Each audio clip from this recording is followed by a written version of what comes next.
Hi, everybody. This is All Things Cheryl, hoping that you can hear me. I wanted to do something different.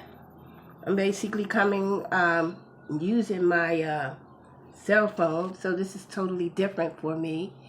Not different, but But I really wanted to come and to have a little conversation. A conversation in what has really been going on in these almost looks like a month, going into 2 months, and which is basically good. We know that, I believe Saturday, Donald Trump came into Tulsa, Oklahoma, not too far from the historical landmark Greenwood, Tulsa, Oklahoma. And I know a lot of people may get tired of hearing about Black Wall Street, especially Greenwood and Tulsa. It's because the story and stories need to be told. It needs to be told in a way to get people to understand what was and what isn't and what is going on today. Now we know that Greenwood was not the only Black Wall Street in the early 1900s. But the reason why we keep talking about it is because of so much of it was totally destroyed and purposely destroyed and almost or tried to wipe out the history. But thank goodness, the history of all Black Wall Streets are being told. Now, this particular history were or was not told to our offsprings in the history books. But thank goodness for oral tradition. Thank goodness for Creole tradition. Thank goodness for all of the traditions of that, those of our ancestors who survived, who's able to tell the grandchildren and the great grandchildren and the great great great grandchildren as to what really happened and how being suppressed for so many years and still is being suppressed took place. Now, some of you, a lot of you all, in my opinion, have your own opinion, and that's fine. But when you have a group of people coming from Europe, now these are where people coming from Europe, coming into a country that was already developed, that was already advanced, came to build a country in which they basically tried to claim and basically stole that and still try to claim that it is theirs, but it isn't. Even I'm not, the true, authentic person on these United States grounds. Okay. Sometimes I divest, but that's okay. Now, I guess you say, well, where are you going with this? Where are you going with this? Well, where I'm going with this is that in Tulsa, Oklahoma, and Greenwood, accusations started everything. When I say accusations started everything, and it always seemed to be, it was a white woman, as we call them today, when they cried wolf, and we have a name for them.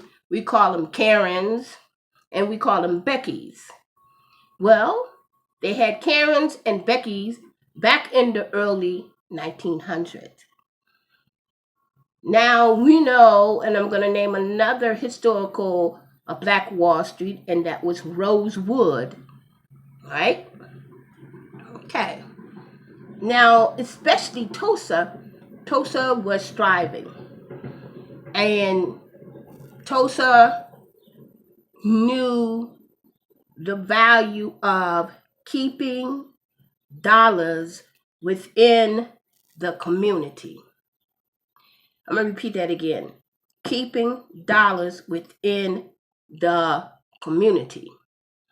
Now, it's said that the black dollar, especially in the black Greenwood, circulated 35 times. Imagine, 35 times. And sometimes it took a year for the black dollars to circulate to other parts of Tulsa. Greenwood was thriving so much to other Tulsians, I don't know what you call them, was jealous. But they didn't do anything. They didn't disrupt, but this time they had a reason, because we had a Becky, we had a Karen who said that she was allegedly assaulted by a young black boy in Tulsa, downtown somewhere in Tulsa, in the white part of Tulsa, I think, that he did all kinds of things to her. Now, allegedly, it was said that she said that he didn't do anything, but she was swayed to, call wolf. And of course, the townsmen in Greenwood wanted to protect this young fellow, because the white people, the white men, was basically out to get this man. It's because he had insulted a white girl. And back in them days, it was separation. You do your thing, I do my thing. And so everybody took up arms, right? Well, they finally got the man, and they threw him in jail, and one thing led to another, and this is where the massacre started over a Becky and a Karen. And they said that it took 2 days to burn down Greenwood, to burn it completely down. The same thing that they did in Rosewood, I believe Rosewood was in Florida, and another Becky in Rosewood, same as in Greenwood, accusation. But anyway, took 2 days. 2 days. Started on May 31st all the way into June 1st. 1921.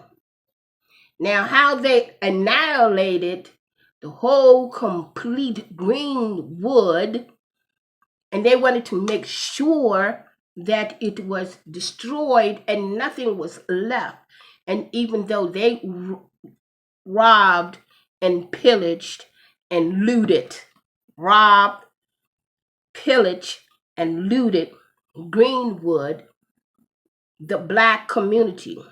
Now, they say, and it is proof that Greenwood was not just 5 or 6 blocks.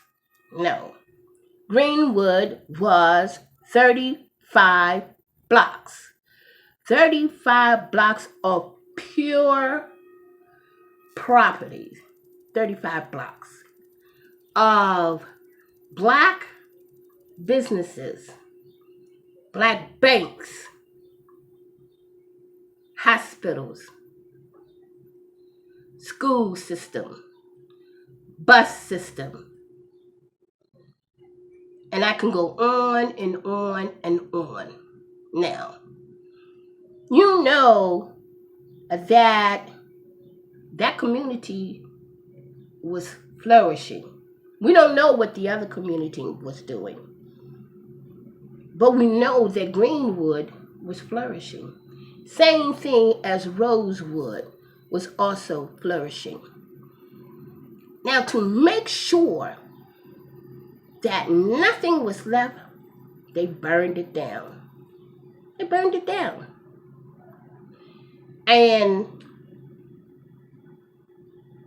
they burned down homes and properties. And they were glad about it. They went in and they looted, they stole silver, gold, furniture. Now, mind you, today, people are upset because Targets and zones, auto zones, and Wendy's, and everything is being burnt down and looted. Confederate flags are being burnt. Confederate statues and monuments are being pulled down. But imagine, all of this is pure jealousy. All of this is pure fear. Fear of losing, which something that you basically, if you really look at it, you stole it. But look, I know I sometimes I ramble, but I just wanted to talk about Greenwood and Rosewood. I didn't really talk about Rosewood that much, but Rosewood and Greenwood are basically two places where the history of it is really known. And you also have to understand that there was other Black Wall Streets, not just in Tulsa and not just in Florida. We had Chicago, New York, California, Washington, D.C. So, and we can basically go on and on and on. And then we have Donald Trump, your president, who come into Tulsa, Oklahoma and say racist things. And then we have people wanting to disvalue, wanting to diminish Black lives. But they want to say that all lives. I mean, I can, go into it a little bit more. But let me just be real with you all here. There's been corruption, there's been stealing and pillaging and looting. The stealing and pillaging and looting has taken place centuries. This is not the first time.